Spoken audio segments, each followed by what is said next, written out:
Okay, one potential problem with Clarke's law is that since any sufficiently advanced technology is indistinguishable from magic, okay, the fact is that either the scientist or the magician are equally capable of doing evil. And by the way, one becomes a magician in any given field by, for example, defining terms in such a way that the less intelligent man is not able to follow you. Well, it's a natural human reaction to be afraid of wizards. Okay, but here's the problem with trying to be afraid of wizards is basically you're drawing the powers of darkness toward you by the spirit of fear. Okay, and like I can tell that the next attack in that sequence is that even some of my Christian colleagues will want to accuse me of taking a New Age position, even saying that. See, what I'm trying to arrive at, even though, thank you for your help, Blessed Saint Jack, even though I hardly know what I'm asking for. Okay, so basically I've taken a generational leap because, C.S. Lewis didn't know anything about computer science. Computers hadn't been invented yet, you see.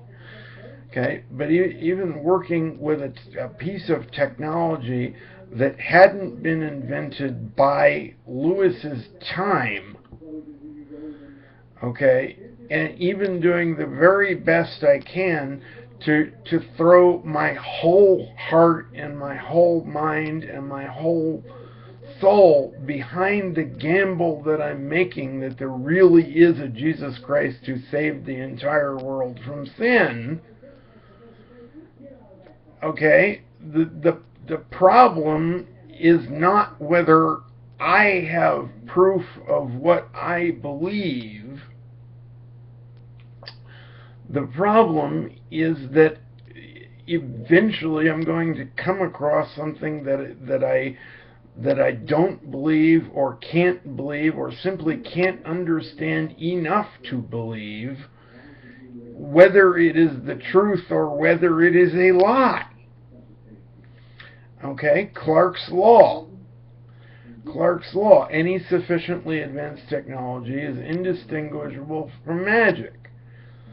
Therefore, any sufficiently advanced magic should by corollary be indistinguishable from a technology, only I don't believe the premise that that defines itself out as or resolves itself as, well, man can become God, because that's the error of the Tower of Babel. Okay, never mind that. Never mind the preacher who, from the very best they knew at the time, okay, I believe, see, he acted in ignorance, best beloved. He acted in ignorance, but I actually heard a radio preacher once, this was quite some time ago, right around the time of the Challenger shuttle disaster, who basically wanted to call down the judgment of God on the members of the space program. Okay, and then we wonder why our intellectual opponents, the atheists or the pagans or the members of alien religions, best beloved, think of the disciples of Christ as being ridiculous. Okay, it's because of our own limited symbols and our own our own limiting ignorance. Okay, but all I know at this point is that as for me and my house, we will serve the Lord. That's all I'm saying at this point. Okay, so basically what I'm saying is there a way to train Christians in a principle of religious tolerance that allows for a spectrum of belief not just between the Christians themselves, but is there a principle that actually applies across religious systems, and can Christians learn to apply it? Okay. And see, the problem is that eventually I believe we are going to run into like a real apocalypse situation. But there's a difference between believing in a real apocalypse and believing the misapplied theology, what I call the apocalypse fever. Okay, the apocalypse fever is that which trades on ignorance and fear about our definitions of what Jesus did or did not do from like within time.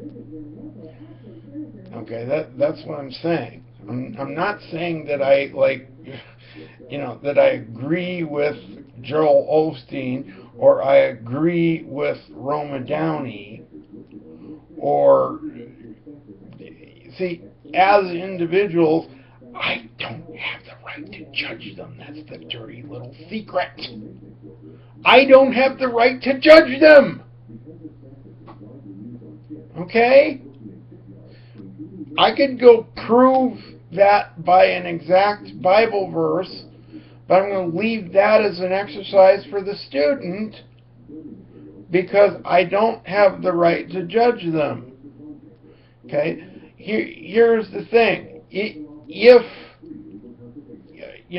the non-Christians deal with us at all, best beloved, they like to throw that verse in our faces thinking that they know what that means.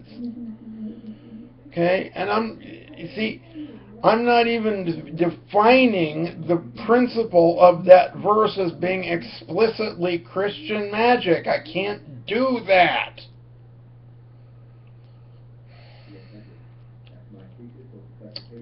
Okay, I can't do that. On my own, I cannot separate good from evil. Okay, without the influence of God, I cannot separate good from evil. Okay, I believe things about the nature of God is that, God is the only being that is even capable of being beyond conceptual good and conceptual evil.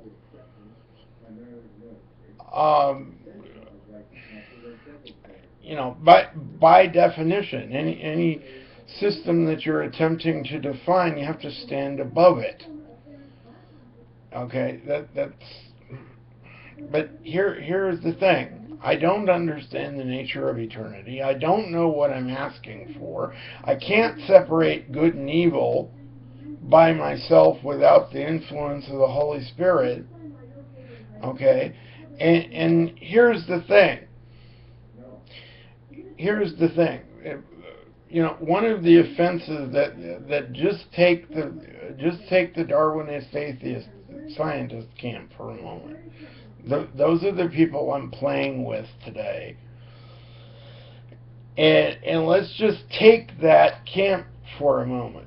The problem with trying to define a situation where one is like beyond good and evil is that, first of all, it's extreme arrogance in a human being to believe that there can be any such thing as like beyond good and evil. Okay, if the laws of the universe are absolute, okay, so basically you have a situation in which man is finite and required to believe, required to believe not explicitly in Christianity, but believing in religion is a speculation on the nature of the infinite. Okay, it's by definition a speculation on the nature of an infinite set. Okay, or an infinite being, or the greatest conceivable good. I could go on making definitions all day, but see, I know I've reached a point where I've confused everyone. That's the problem. I've confused everyone. All the human symbols are breaking down. Okay? So, like, if I give more human symbols to more people, and they belong to religious systems other than my own, okay, and they're making assumptions based on religious systems other than my own, okay, then by definition I've given power to the aliens to overwhelm me. Okay. And I mean, I have to laugh. I have to laugh because otherwise I would cry. Okay, but like, how can you arrive at Star Trek before you have that kind of information? I always assume that Star Trek was the good prophecy. Okay, if Google won the generational war for long enough to like discover warp drive and take us out to the stars, okay, wouldn't we have the same problem once we dealt with quote unquote the real aliens? Always assuming we can actually find an inhabited planet in whatever we consider localized space by that point. See, that was one of the points that that Jack was making in I think it was I think it was Paralandra. Okay, was like the problem of evil. The problem of evil would need to be dealt with in every conceivable first contact situation with like every race that we ever met, whether we could speak their language or not when we opened. Okay, and like he made certain interesting assumptions that there was this language called Old Solar, which like everybody in the system spoke at one time. Everybody in the solar system spoke this one particular language, and so as a human being, he eventually got to the point where bodily he developed an instinct for this language. Okay, just for having lived among these aliens for, ever so many months or whatever it was. Uh, okay, but like, for example, the concept of, say, a universal translator, this tiny little device that basically acts. It's funny. There's a software program out there called, I believe it's called Babelfish, which is a takeoff on Douglas Adams, because he had to solve the problem of like universal translation between races. Okay, and in his comedy series he did that. Okay, but anyway, another comment on intellectual tradition. Okay, I still believe in Ulan Khalouf's philosophical blockbusters. Okay, the problem is that like most rational beings in the universe are probably asking where God went wrong, some more of God's greatest mistakes, and who is this God person anyway? you know, and setting aside that Adams was an atheist. Okay, the most I can ever hope for Douglas Adams, because I like to assume that he's in heaven. Okay, I like to assume that he's in heaven, but here's the problem with assuming that, is that setting aside the idea that he may have to be an explicit Christian in order to get there, you still have the question of, like, you know, I'm Jesus, so what are you going to do with the fact that I'm running the entire universe? Okay, and the best postulate I can come up with, even as comedy, is that if Adams were able, as a rational creature at that point, to be able to say, oh well, okay, cool, I was wrong about my basic assumption, and like, and the thing is, I can't even send Richard Dawkins to hell. It's emotionally tempting. It's emotionally tempting, but I can't even send Richard Dawkins to hell. God damn it! See, that's my problem. I'm playing with I'm playing with humor because I want to avoid crying about this. I want to avoid complaining about this. I want to avoid operating in a spirit of fear about this. Okay? But, today I've been dealing with the whole problem of information overload, and it's a very, very big problem. Okay, there's a very, very big problem with, like, anybody deciding to play God, because at least you will turn into Napoleon. At least you'll turn into at very least you'll turn into the next Adolf Hitler. I want to rule the world. Everybody wants to rule the world. Okay, everybody wants to rule the world. Sweet dreams are made of these. Who am I to disagree? Okay, I'm a bad singer. But we're all about information and symbology here. Okay, so, like, one of the things I'm trying to prevent is the very real possibility of, like, mass